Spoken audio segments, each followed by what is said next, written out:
The plastic crisis is not just environmental, it's economic, social, and even political. In coastal communities, fishermen are finding more plastic than fish. In urban centers, plastic waste clogs drainage systems, leading to floods and disease outbreaks. And globally, plastic production is tied to fossil fuels, accelerating climate change. Today, plastics once hailed as a symbol of innovation have now become one of the most pressing global issues of our time. In the era of globalization, plastic is everywhere, from the packaging on our imports to the microplastics in our oceans.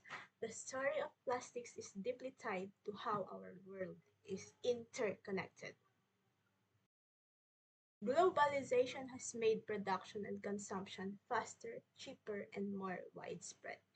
But it has also allowed the plastic crisis to grow on a massive scale.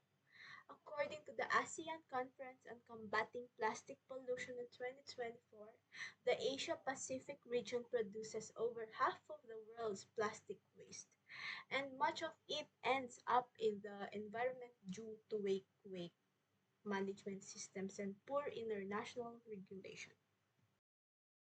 We have the tools, we have the knowledge. What we need now is the will, political will, social will, and personal will. Our future with plastics depends on what we do today. Let's not just imagine a cleaner world. Let's create it together. Thank you. Me, as a student, I believe our future with plastics must be a transitional one, not a future where we simply recycle better, but where we redesign our systems altogether. We must shift from a linear take make waste economy to a circular economy where materials are reused, repurposed, and kept out of nature.